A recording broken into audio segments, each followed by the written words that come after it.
I stared at my phone in disbelief. The message from my sister Caroline glowed coldly. "Just so you know, you're not invited to the wedding. It's a classy event." Below it, my mother had responded with a laughing emoji. No words, just digital laughter at my exclusion. My chest tightened as I read it again. For 8 years, I'd financially supported them both. 70% of Caroline's lavish wedding was coming directly from my savings. I took a deep breath and typed back, "Understood. I'll cancel the classy payments too." Their immediate responses mocking my empty threat made one thing crystal clear. They never believed I would stand up for myself. They were about to learn how wrong they were. Growing up in Boston's Dorchester neighborhood wasn't easy. My father worked 2 jobs to keep us afloat, until his heart attack when I was 14. That left my mother Amanda to raise me, and my younger sister Caroline, who was 10 at the time. We struggled financially, but I focused on school, eventually earning a scholarship to study computer science. That was 12 years ago. Now, at 32, I've built a successful career as a senior software engineer at a financial technology company. For the last 8 years, I've been the financial backbone of our family. At first, it was emergency support while I was still establishing myself.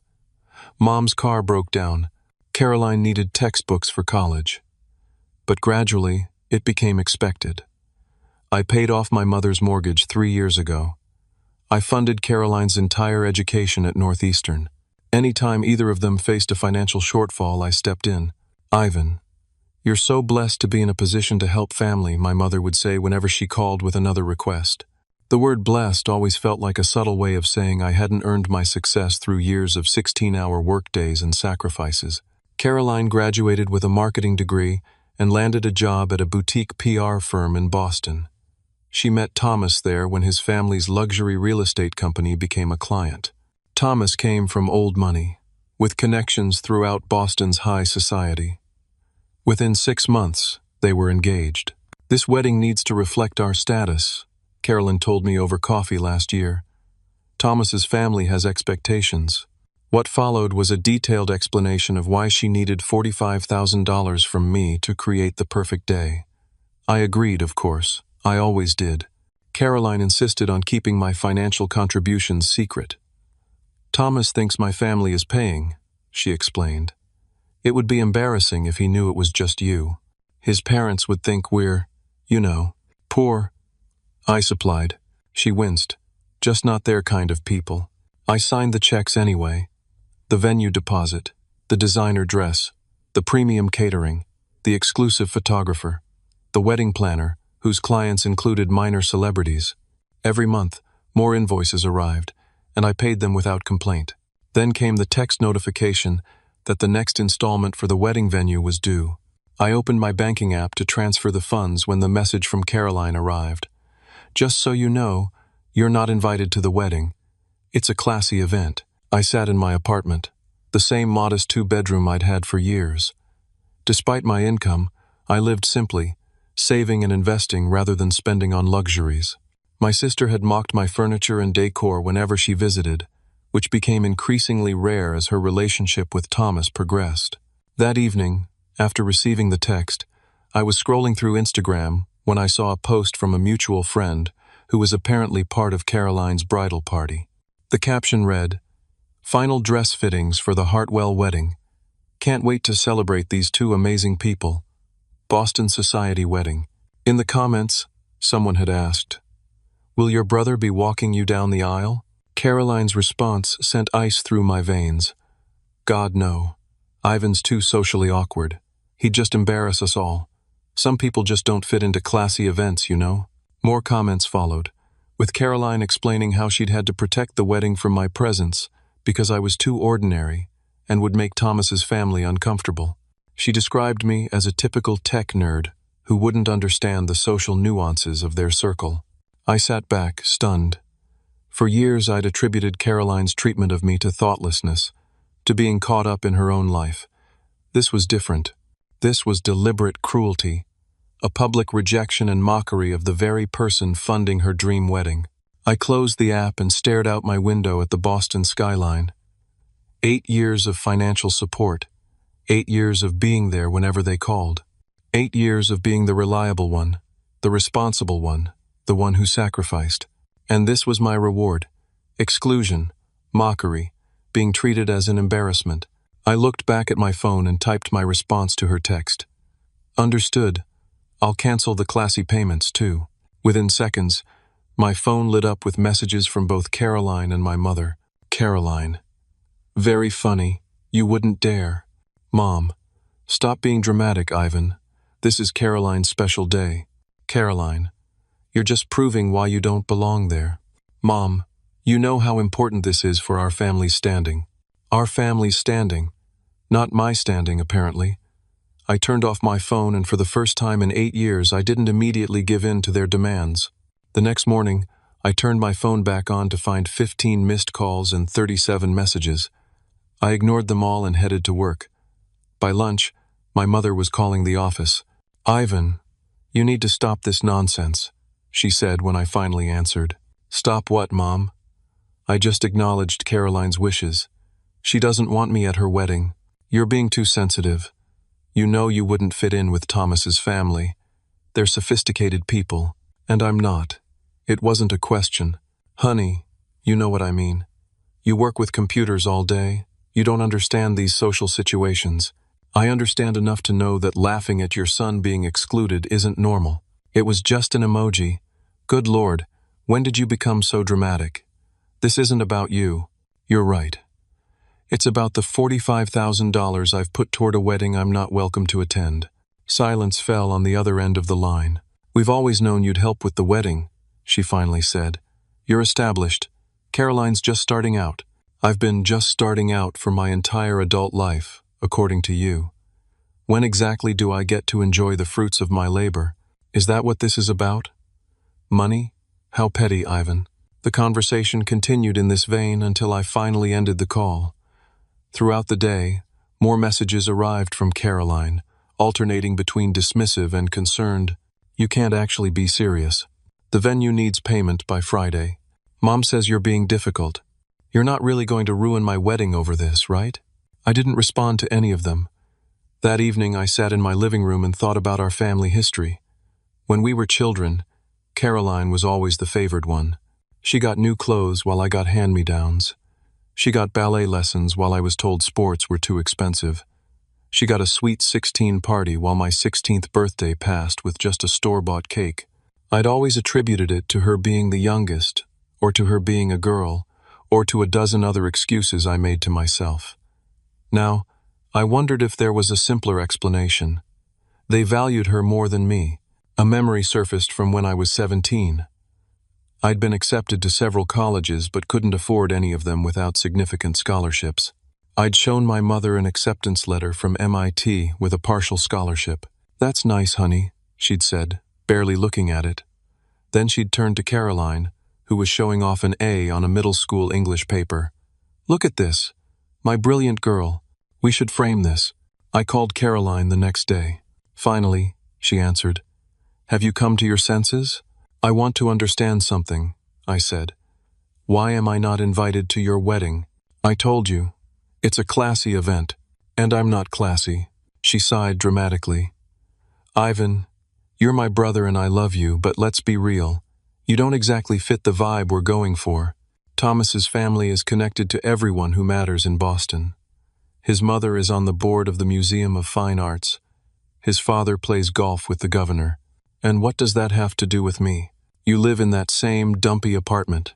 You wear the same boring clothes. You talk about coding and investments. You're just ordinary. Ordinary, I repeated. The same ordinary that paid for your education. The same ordinary that's funding 70% of your wedding.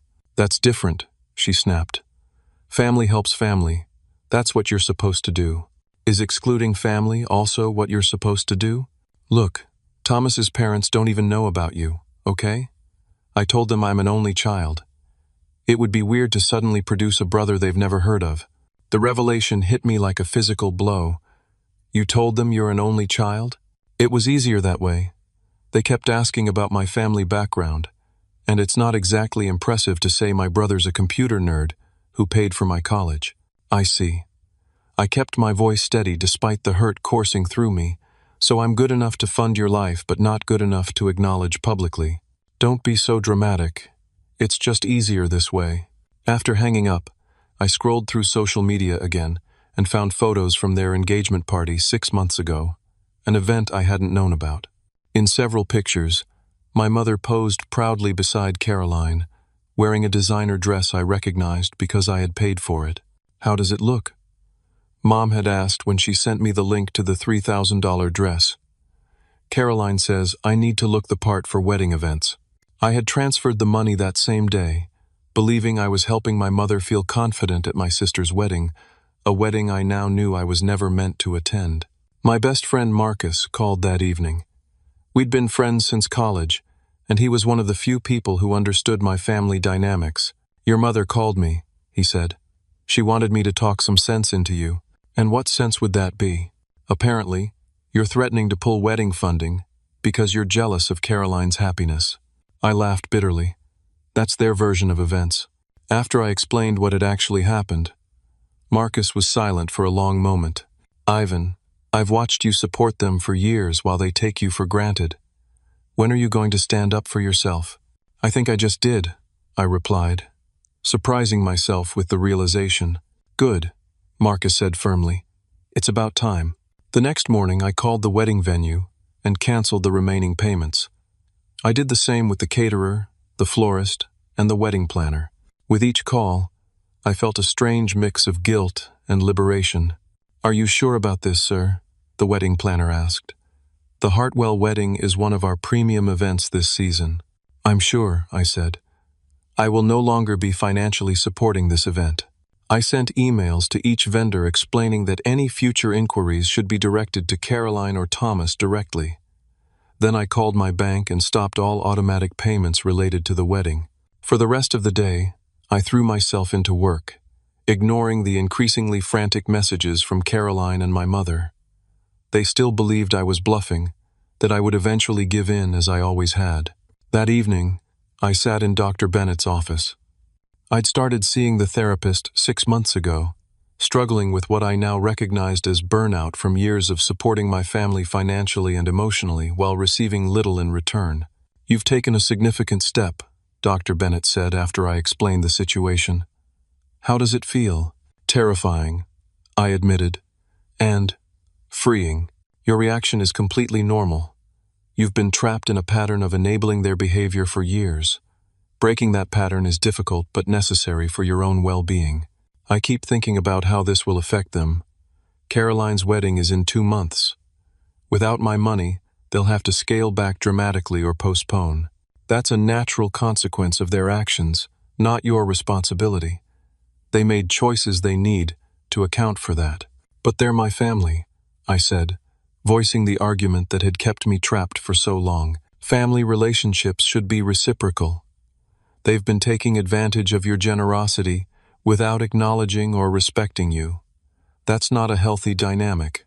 By Friday, Caroline's messages had reached a fever pitch. The venue had contacted her about the canceled payments.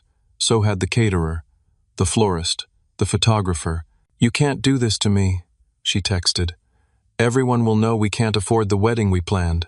I didn't respond. My mother called next. Ivan, this childish behavior needs to stop. You're punishing your sister because your feelings are hurt. I'm not punishing anyone, I replied calmly. I'm simply no longer funding an event I'm not welcome to attend. So this is blackmail? You'll pay if you get an invitation? No, this isn't negotiable. I'm done being the family ATM. The weekend passed with more calls and messages, each more desperate than the last.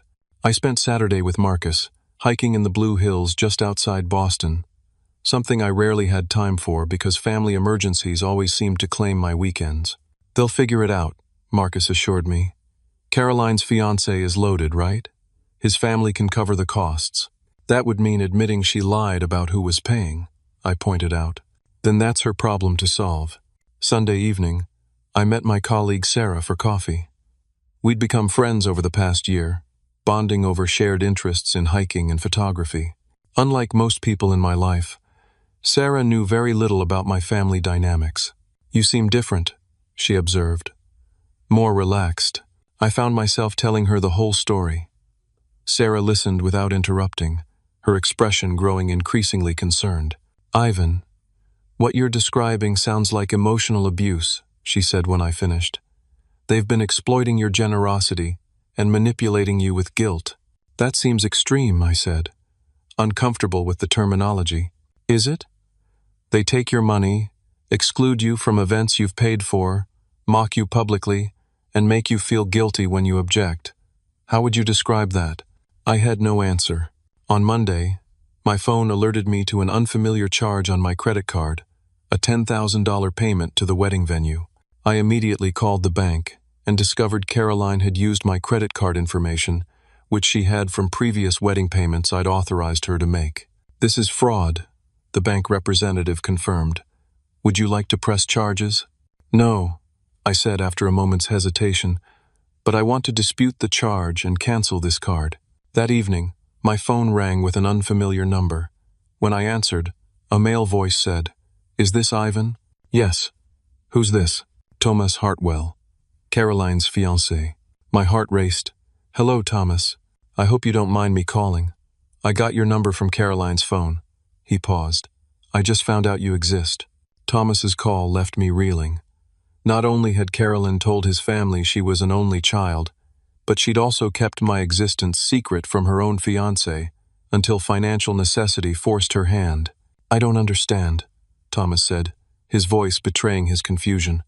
"How could Caroline never mention having a brother? We've been together for almost 2 years."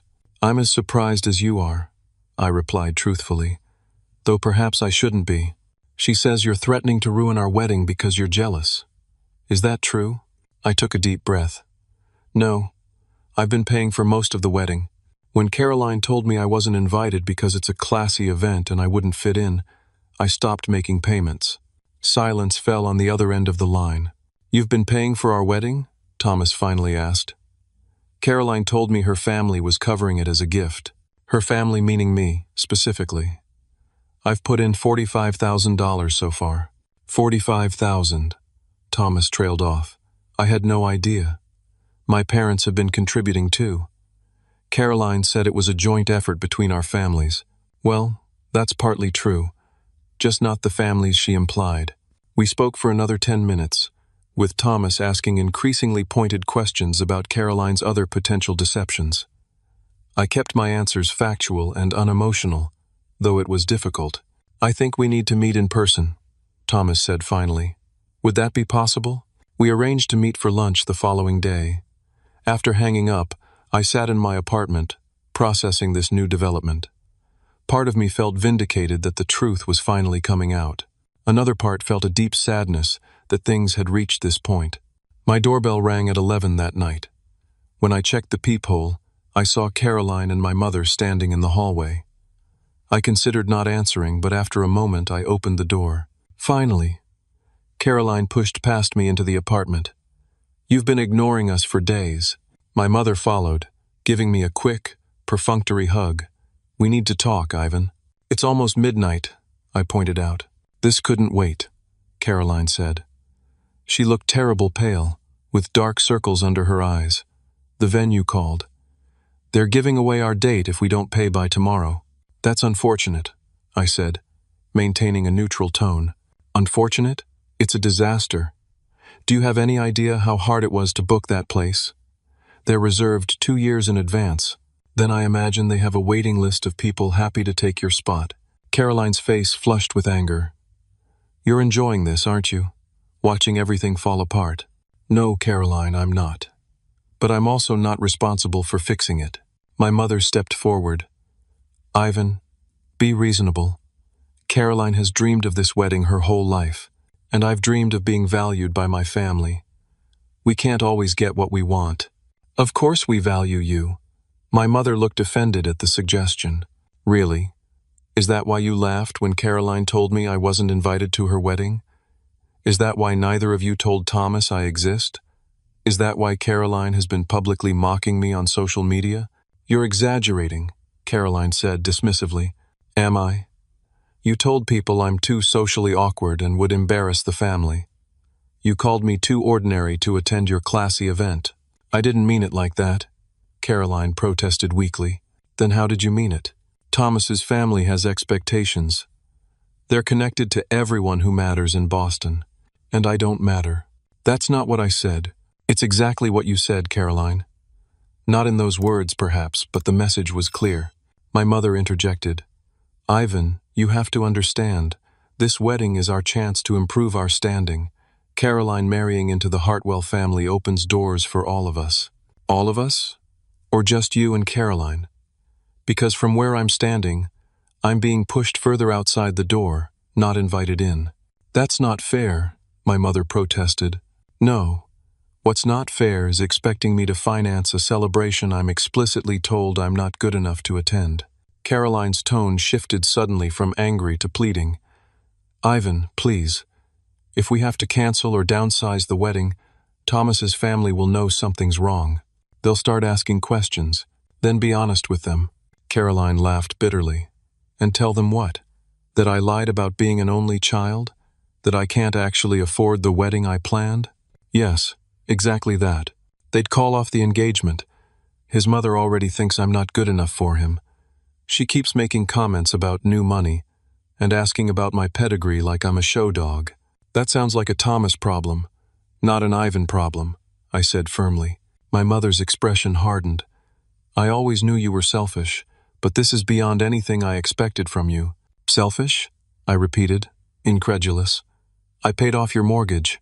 I funded Caroline's entire education. I've been supporting both of you financially for 8 years. How exactly does that make me selfish? Family helps family, my mother said, echoing Caroline's earlier words. That's what you're supposed to do. And what are you supposed to do for me in return? Besides, take my money and exclude me from family events? Neither of them had an answer. After they left, I checked my email and discovered Caroline had attempted to access my investment accounts. The notification from my financial advisor read, As requested, I've denied the attempt to transfer funds from your account. Please contact me at your earliest convenience to discuss this security concern. I sat down heavily on my couch, the reality of the situation sinking in. Caroline had tried to steal from me, not just use my credit card, which was bad enough, but actually access my investment accounts to transfer money without my knowledge. The next day, I met Thomas at a quiet restaurant downtown. He looked as tired as I felt, his normally polished appearance slightly rumpled. I confronted Caroline last night, he said after we ordered. She admitted everything, that you've been paying for most of the wedding, that she told my family she was an only child. And? I prompted when he fell silent. And she doesn't understand why either of us is upset about it. He shook his head. She says she was just trying to fit in with my family, that she didn't think it mattered. What do you think? Thomas stared into his water glass. I think I don't know who I'm marrying. Word spread quickly through Boston's social circles that the Hartwell-Bennett wedding was in trouble. Vendors began calling Caroline daily for payment confirmations. The wedding planner threatened to drop them as clients. Thomas's parents started asking pointed questions. Meanwhile, I threw myself into work and began rebuilding my life without the constant drain of family obligations. I continued my sessions with Dr. Dozer, Bennett, working through the complex emotions of setting boundaries after years of having none. You're making remarkable progress, Dr. Bennett told me during one session. Many people struggle their entire lives to break free from unhealthy family dynamics. It doesn't feel like progress, I admitted. It feels like I've ruined everything. You haven't ruined anything. You've simply stopped enabling a dysfunctional situation. The current chaos is the result of years of lies and manipulation coming to light, not your decision to set boundaries. I also joined a support group for adults dealing with family-related trauma. Hearing others' stories helped me recognize patterns I'd been blind to for years. My sister was always the golden child, shared one group member. No matter what I accomplished, it was never as important as her achievements. My mother used money to control me, said another. She'd give with one hand and take with the other, always with strings attached. Their words resonated deeply, helping me understand I wasn't alone in my experiences. Outside of therapy, I began reconnecting with friends I'd neglected while prioritizing family demands. I joined Marcus for weekend hiking trips. I accepted invitations to social events. I would have previously declined to be available for family emergencies. Sarah and I started spending more time together, first as friends and gradually developing a deeper connection. Unlike my family, she showed genuine interest in my work and passions. "Tell me about your latest project," she'd say, and then actually listen to my response, asking thoughtful questions. 3 weeks after I stopped the wedding payments, Thomas's parents discovered the truth. Caroline had been forced to ask them for additional funds, leading to questions she couldn't answer satisfactorily. When pressed, she eventually admitted that her family contribution had primarily come from her brother they hadn't known existed. Thomas called me that evening. "My parents want to meet you," he said without preamble. "Why?" I asked, genuinely puzzled. "They want to understand what's happening. My mother says something doesn't add up." I hesitated. "I'm not sure that's a good idea. Please, Ivan. I'm trying to make sense of all this. I love Caroline, but I don't know if I can trust her anymore." Against my better judgment, I agreed to dinner the following evening at the Hartwells' Beacon Hill home. The house was exactly what I'd expected. A historic brownstone filled with antiques and family heirlooms. Thomas's parents, Richard and Eleanor, were polite but clearly suspicious. "So you're Caroline's brother," Eleanor said after introductions. "The one she never mentioned." "Yes, ma'am. And you've been paying for a significant portion of the wedding?" "I was, yes." "Why would you do that if you weren't even invited?" Richard asked bluntly. I considered my answer carefully. I've always supported my family financially. When Caroline asked for help with the wedding, I agreed without question. The invitation or lack thereof came later. "This is highly irregular," Eleanor said. "In our circles, family stands together at important events." "I believe that was the problem," I replied quietly. "I don't move in your circles." The conversation continued, with the Hartwells asking increasingly direct questions about my family's dynamics. I answered truthfully but without malice, trying to explain rather than accuse. By the end of the evening, Eleanor fixed me with a penetrating stare.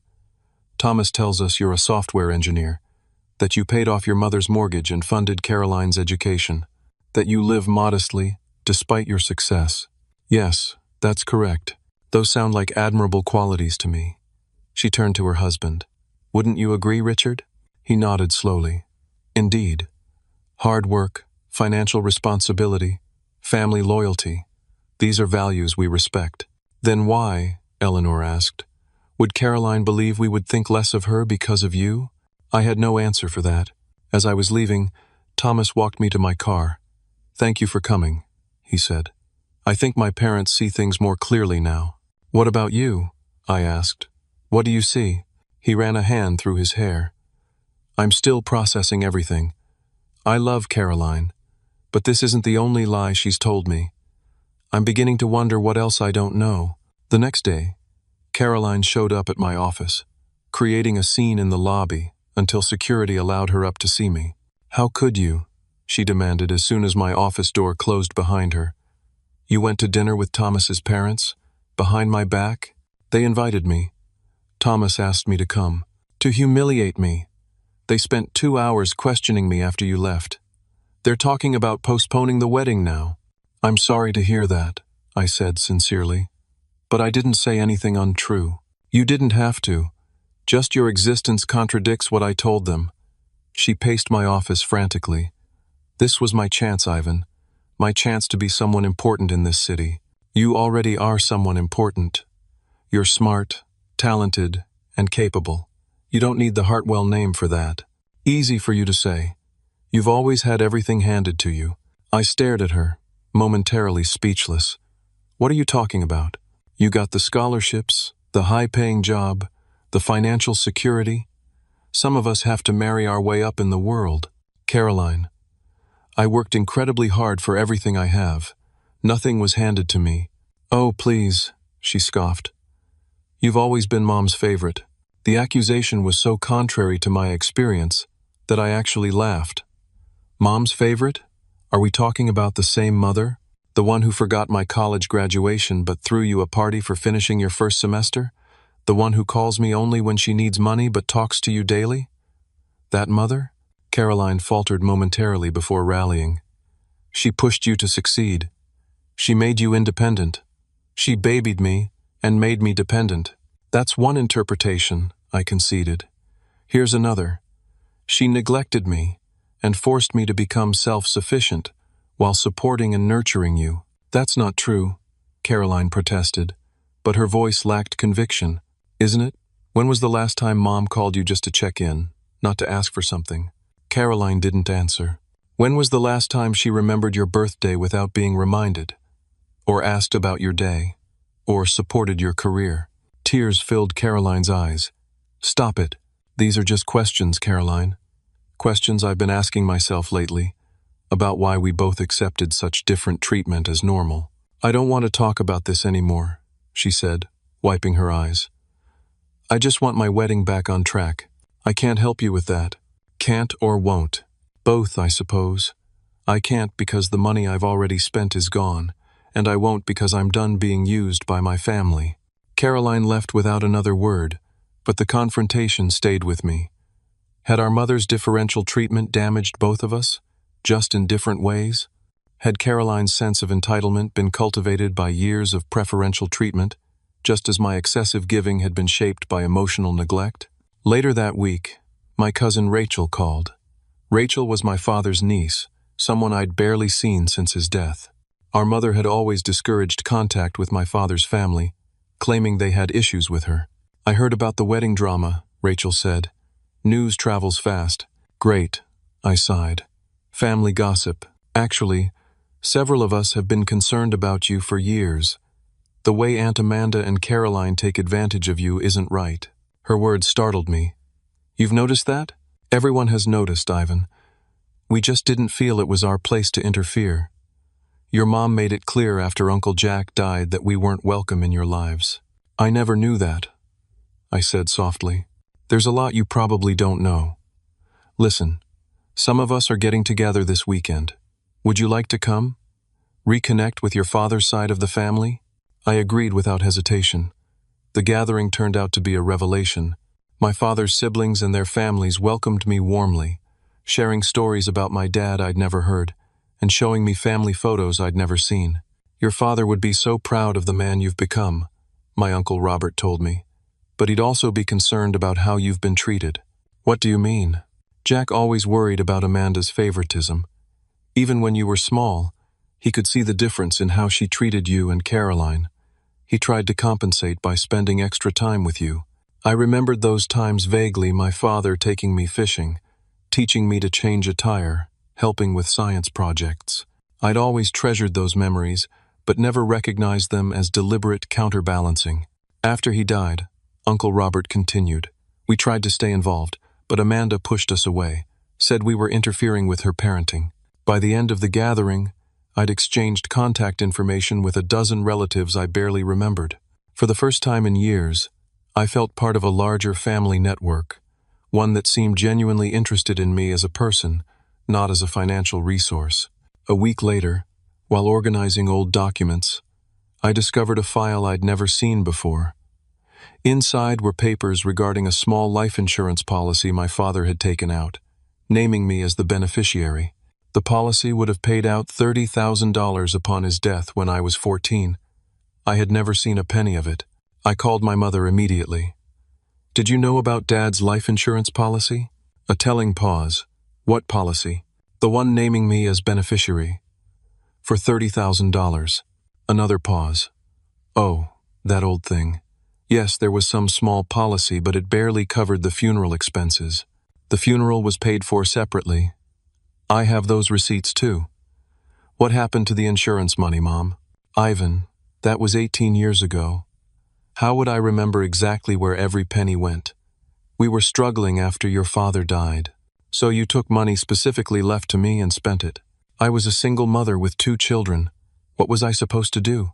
You were supposed to tell me, for starters, and perhaps acknowledge that I've more than paid back that money over the years. Is that what this is about? You keeping score of every dollar you've given your family? No, Mom. It's about honesty and respect, neither of which I seem to get from you or Caroline. After hanging up, I sat with the document spread before me, feeling a strange sense of clarity. The missing insurance money wasn't just about the money it represented years of deception. a pattern that continued to this day. The wedding was officially postponed indefinitely. Thomas's parents insisted on a cooling-off period to reassess the situation. Caroline blamed me entirely, launching a social media campaign portraying herself as the victim of a jealous brother. "My own brother sabotaged my dream wedding out of spite," she posted, garnering sympathy from friends who didn't know the full story. Some people just can't stand to see others happy. I didn't respond publicly. There was no point in escalating the drama. Instead, I continued therapy, deepened my newfound family connections, and focused on building a healthier life. My relationship with Sarah progressed naturally, built on mutual respect and genuine interest rather than obligation or manipulation. We hiked on weekends, tried new restaurants, and spent quiet evenings discussing books and films. For the first time, I experienced what a balanced relationship felt like. "You're different now," Sarah observed one evening as we walked along the Charles River, more present, more confident. "I feel different," I admitted. "Like I've put down a heavy load I didn't even realize I was carrying." With Dr. Bennett's encouragement, I began setting clear financial boundaries with everyone. I created a budget for personal expenses, investments, and charitable giving. The money previously earmarked for family support was redirected to causes I believed in and to building my own future. "Financial enabling is still enabling," Dr. Bennett reminded me. "It prevents others from experiencing the natural consequences of their actions and developing their own resources." Meanwhile, Caroline's relationship with Thomas deteriorated further. As more truths came to light, his trust eroded beyond repair. 2 months after the postponement, he broke the engagement entirely. Caroline showed up at my apartment that night, drunk and furious. "Happy now?" she slurred. "You've ruined everything." "I didn't end your engagement, Caroline. Your lies did that." "He wouldn't have cared about the lies if the wedding had gone forward. We'd be married by now if you hadn't pulled your funding. And you'd have built your marriage on deception. How long do you think that would have lasted?" "Forever. That's how these marriages work. Everyone in those circles lies about something." I let her rant until she exhausted herself. Then I called her an Uber and sent her home. The next morning, she texted a half-hearted apology, followed immediately by a request for rent money. I didn't respond. My mother's financial reality also shifted dramatically without my support. The credit cards I'd been paying suddenly required her attention. The home maintenance I'd funded became her responsibility. The shopping habits I'd subsidized became unsustainable.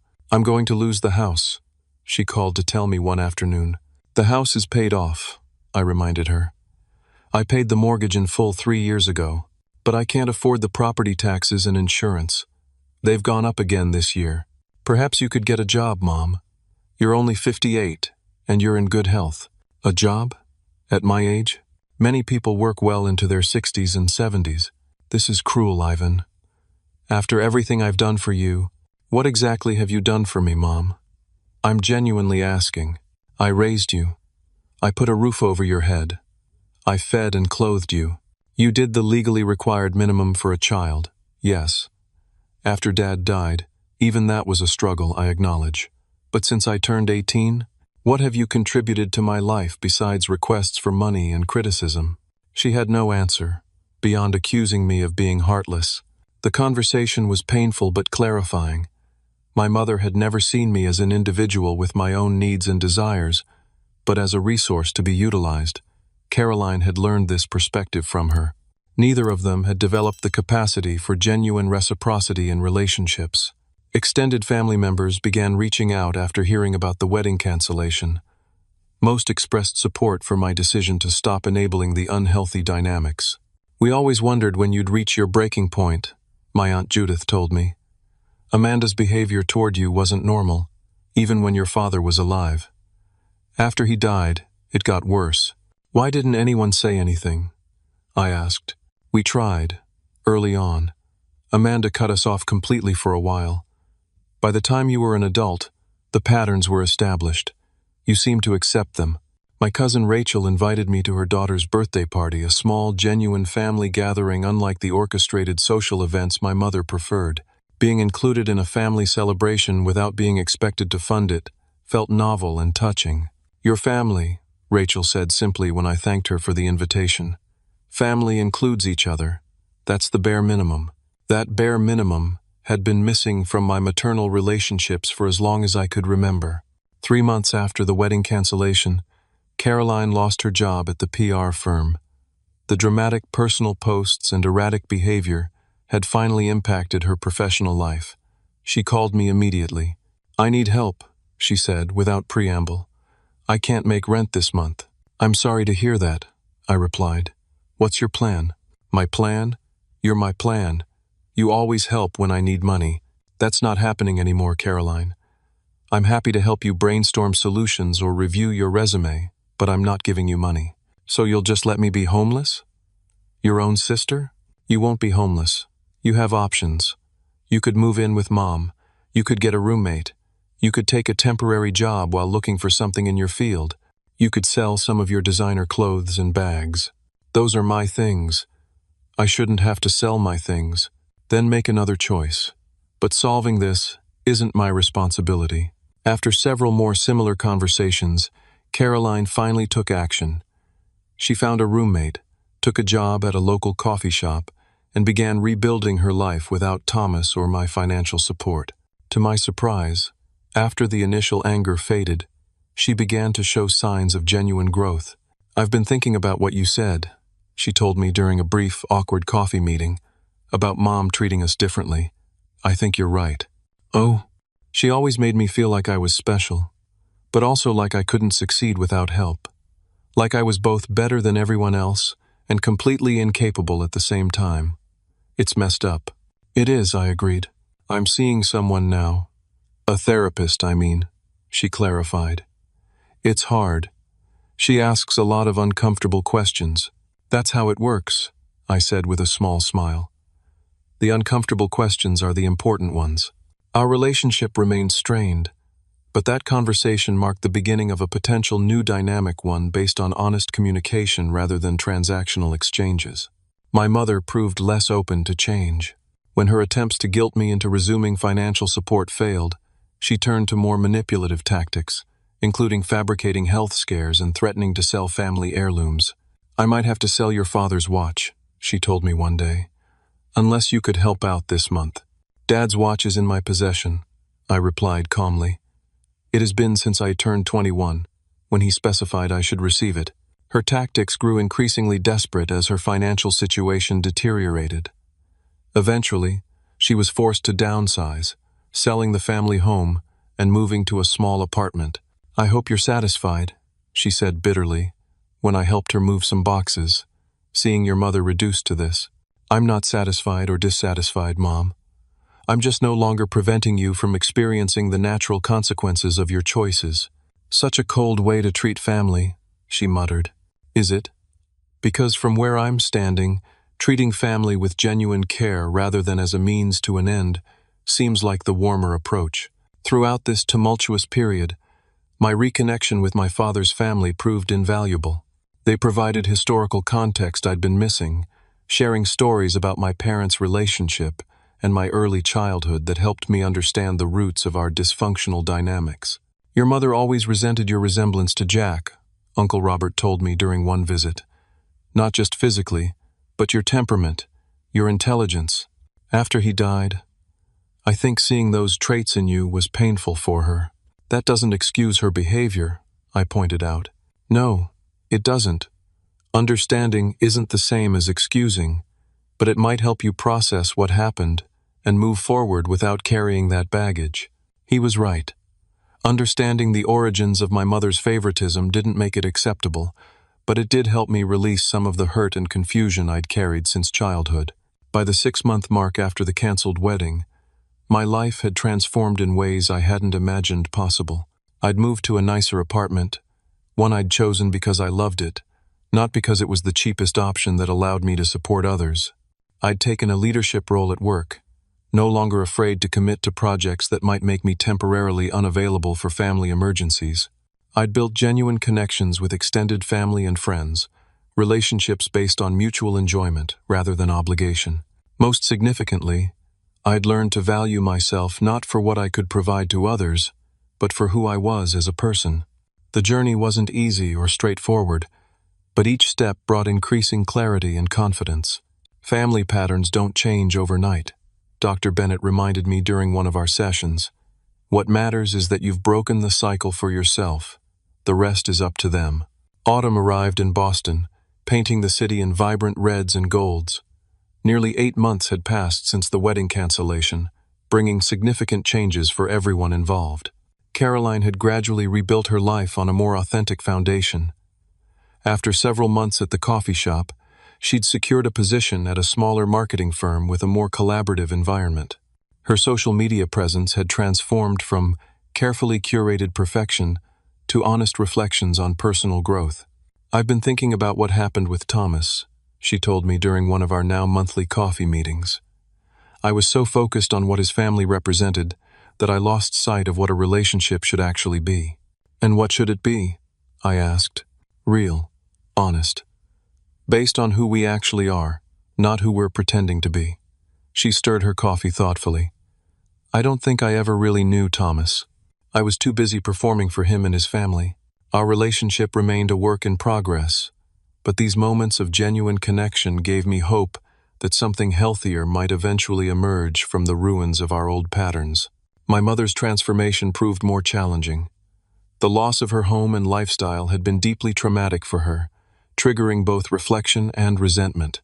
Some days, she seemed to recognize her role in our dysfunctional family dynamics. Other days, she retreated into bitterness and blame. "I did the best I could as a single mother," she said during one of our infrequent phone calls. "I believe you did what you thought was best," I replied carefully. "But that doesn't mean it was actually best for any of us, including yourself." "Such wisdom from someone who's never raised children," she said sarcastically. "I'm not claiming wisdom, Mom. I'm just sharing my perspective after a lot of therapy and reflection." Despite the ongoing tension, small changes suggested potential for growth.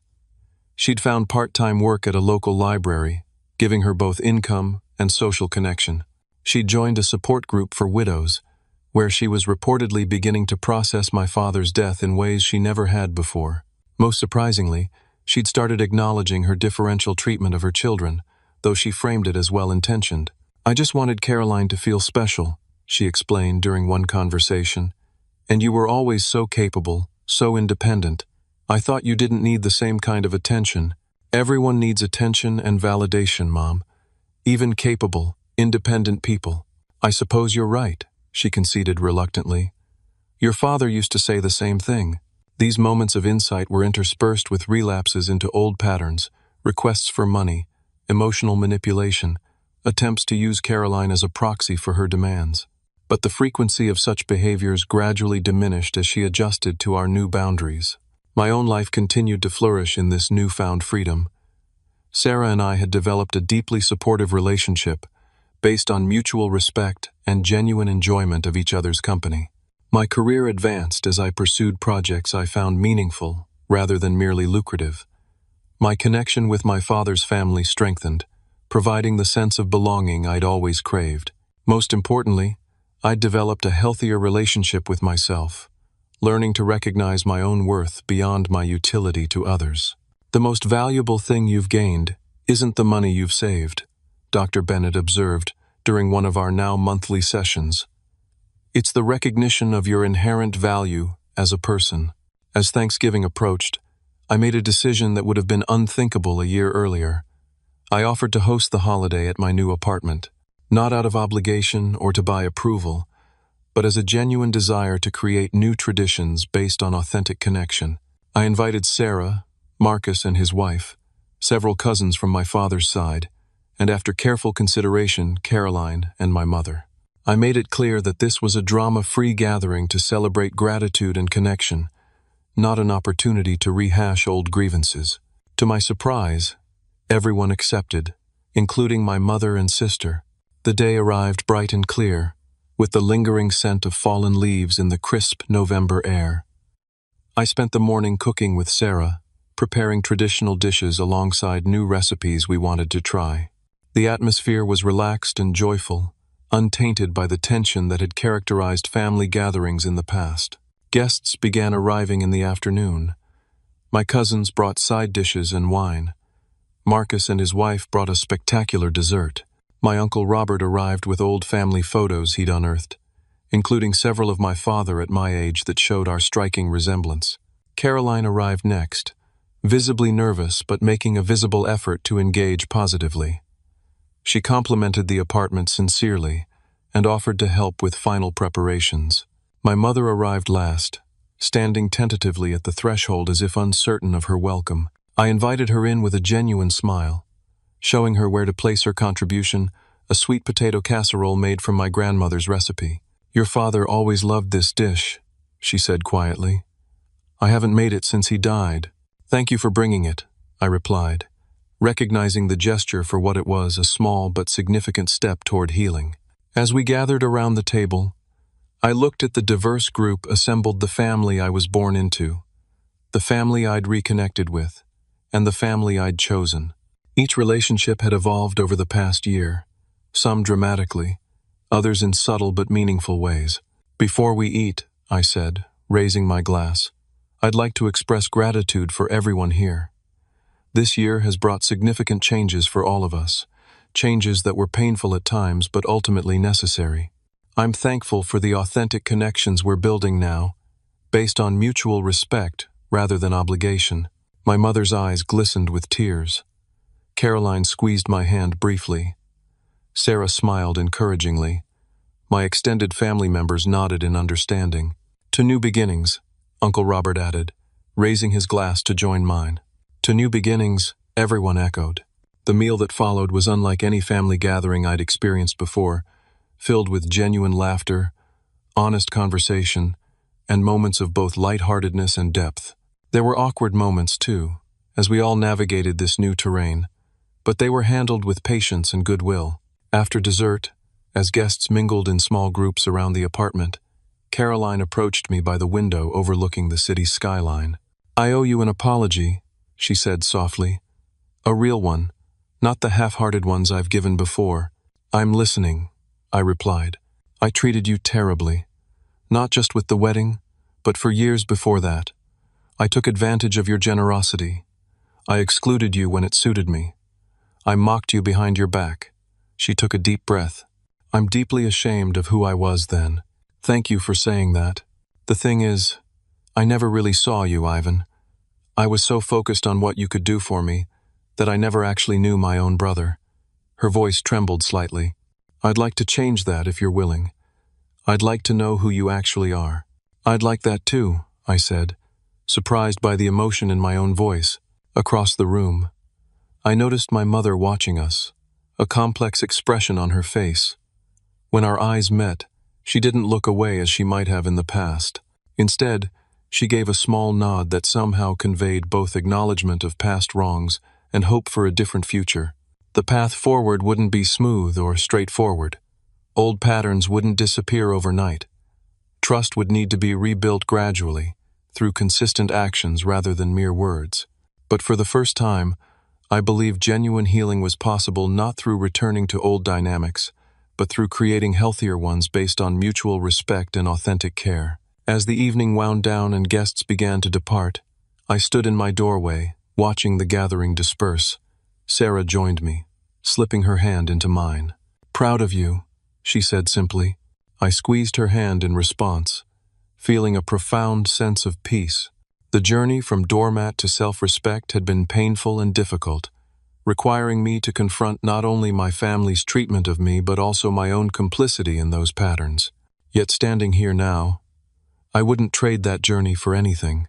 In choosing to value myself, I'd created space for others to see and value me too for who I was, not what I could provide. Some relationships had been lost or transformed in that process. Others had deepened and flourished. What remained was more authentic and meaningful than what had come before. As I closed the door on the day's gathering, I felt a sense of closing a chapter as well. The chapter where I defined my worth through sacrifice and service to those who didn't appreciate it. The new chapter ahead was still being written, its contours not fully defined. But I would write it on my own terms, from a place of self-respect and genuine connection. And that, ultimately, was the most valuable thing I could have gained, a life that was authentically mine, built on the foundation of knowing my own worth. Thank you for listening to my story today. Have you ever had to make a difficult decision to prioritize your own well-being over family expectations? I'd love to hear your thoughts in the comments below. If this story resonated with you, please like, subscribe, and share it with someone who might need to hear that it's okay to set boundaries with family. I appreciate you spending this time with me, and I wish you strength and courage on your own journey to self-respect.